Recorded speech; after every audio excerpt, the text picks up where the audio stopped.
26 साल के धनंजय कुमार 6 महीने की गर्भवती पत्नी को परीक्षा दिलाने के लिए झारखंड के गोड्डा से ग्वालियर आए हैं।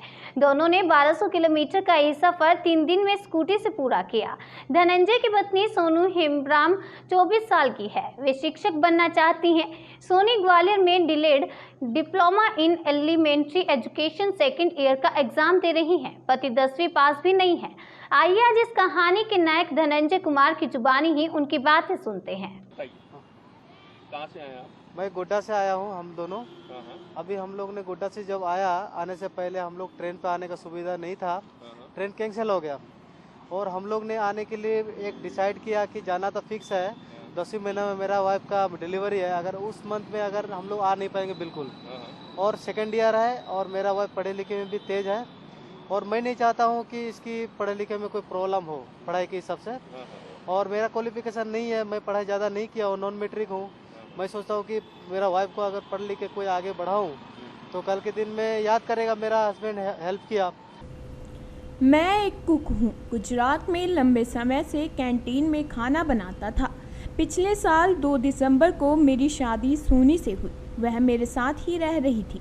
लॉकडाउन लगा तो हमने अपने घर गोड्डा आने की कोशिश शुरू की, लेकिन इसके लिए झारखंड सरकार के ऐप में फार्म भी भरा। वहाँ से बस फ़ोन आया, लेकिन कोई मदद नहीं आई।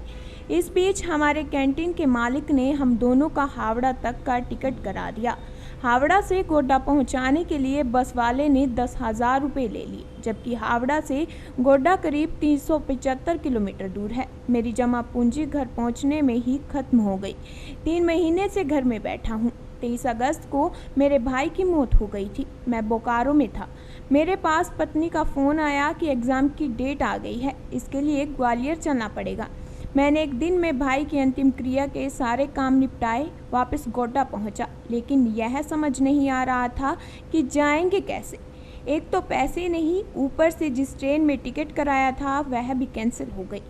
पत्नी के पास पहुंचा तो वह बोली मेरे गहने गिरवी रख दो। उसके गहने गिरवी रख कर 10,000 रुपये मिले, जिस पर हर महीने 300 रुपये ब्याज देना है। 12 महीने में पैसे नहीं लौटाए तो गहने भी चले जाएंगे।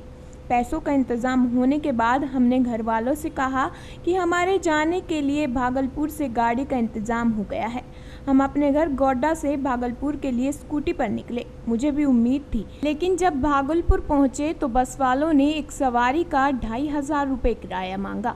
हमारे पास सिर्फ 10,000 रुपये थे। मैंने पत्नी को कहा कि आप चिंता मत करो, आगे से बस मिल जाएगी। मैं उन्हें लेकर स्कूटी से ही आगे बढ़ चला, कभी रुकते कभी चलते। भागलपुर के बाहर निकलते ही चारों तरफ बस तबाही का मंजर दिखाई दे रहा था। हर तरफ बस बाढ़ का पानी ही नजर आ रहा था। मैंने पत्नी से कहा आप उधर मत देखो, मैं जब तक गाड़ी चलाऊंगा मुंह ढक कर बैठी रहना। रात के 10 बज रहे थे।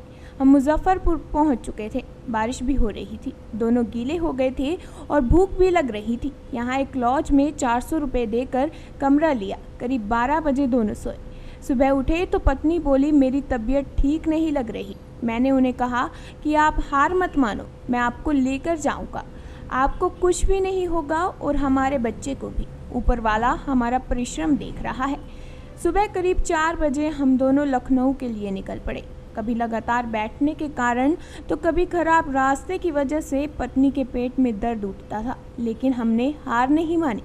रात करीब 9 बजे हम लखनऊ पहुंच गए। वहां से एक्सप्रेस वे पकड़कर ग्वालियर के लिए निकल पड़े। यहाँ हमें 300 रुपये टोल देना पड़ा। एक्सप्रेस वे पर दूर दूर तक न कोई दुकान थी, ना ही कहीं पेट्रोल पंप दिख रहा था। हमारी गाड़ी इतनी गर्म हो चुकी थी कि थोड़ा सा पेट्रोल डालते तो आग लग जाती। करीब 150 किलोमीटर चलने के बाद एक पेट्रोल पंप मिला, वहीं एक होटल भी था। हमने पेट्रोल पंप पर स्कूटी में पेट्रोल डलवाया और पेट्रोल पंप वालों से कहा कि क्या हम लोग यहाँ सो सकते हैं। उन्होंने कहा कि आप होटल के सामने गार्डन में सो जाइए। उस होटल का खाना भी बहुत महंगा था। हमने 2 चाय पी, जिसके 40 रुपये लगे, और वहीं सो गए। सुबह उठे तो 2 चाय पी और ग्वालियर के लिए निकल पड़े। 30 अगस्त की सुबह 4 बजे हम वहां से निकले और दोपहर करीब 3 बजे ग्वालियर पहुंच गए। यहाँ 10 दिन के लिए 1500 रुपये का एक रूम मिला। पिछले 3 दिन से हम दोनों यहीं हैं, लेकिन अब हमें चिंता एग्ज़ाम के बाद लौटने की है। अभी ही हमारे 7,000 से ज़्यादा खर्च हो चुके हैं। देखते हैं क्या होता है। अभी 7 दिन तो यहीं रहना है, आगे भी कुछ ना कुछ व्यवस्था तो हो ही जाएगी। आए हैं तो लौटेंगे भी। हम लोगों ने जब वहाँ से गोड्डा से जब निकला तो बस वाला बोल रहा है कि 30,000 रुपये लगेगा 2 आदमी का।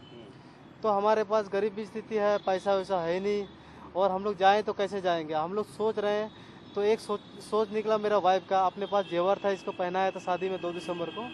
हम लोग ने 10,000 में गिरवी देख के हम लोग आए और गिरवी दिया। गिरवी 10,000 रुपये हम लोग को मिला, और जैसे ही मिला तो हम लोग को थोड़ा खुशी आया।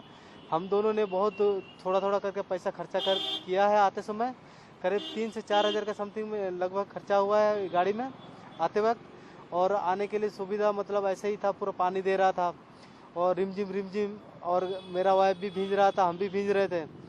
बहुत सारा कठिनाई, और बिहार में तो बाढ़ आया हुआ है, चारों तरफ गर्भवती है मेरी वाइफ, और बहुत सारा चीज़ तकलीफ दिखाई देता था कि डर भी लगता था कि कोई प्रॉब्लम ना हो, जो आने वाला जो आ रहा है मेरी बच्चा जो आएंगे हम दोनों की, तो वो बच्चा को भी दिक्कत ना हो। लोग बोलेंगे, घर का परिवार बोलेंगे तुमने कितना बड़ा रिस्क लिया है। लेकिन हमने रिस्क तो लिया है, लेकिन अपने हिसाब से रिस्क लिया है कल के दिन कुछ करने के लिए।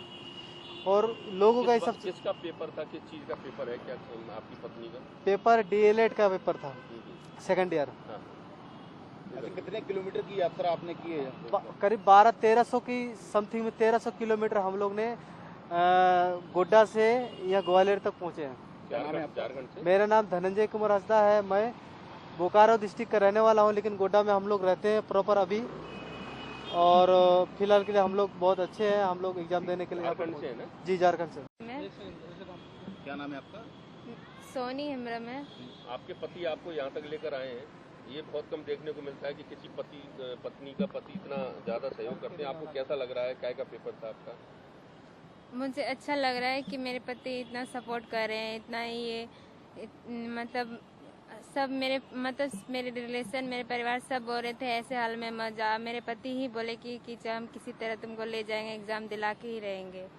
तो मुझे अच्छा लग रहा है, अभी यहाँ आके एग्ज़ाम भी दे रही हूँ तो अच्छा लग रहा है। किस बात की तैयारी करती हैं? मैं टीचर की तैयारी कर रही हूँ मैं। यहाँ एग्जाम देने हैं? जी B.Ed का? जी। अच्छा, दूसरी बात ये है कि आप गर्भवती भी हैं, तो आपको बहुत परेशानी भी आई होगी गाड़ी पर? हाँ, बहुत परेशानी आई है।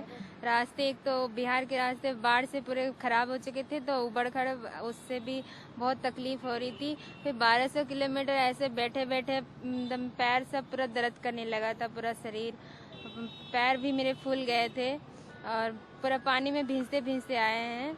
और फिर यहाँ आके मतलब 2 दिन बीमार भी हो गए थे, तो 31 अगस्त तक मतलब ठीक हो गए। फिर एक एग्जाम। आपके जेवर भी बेच दिए?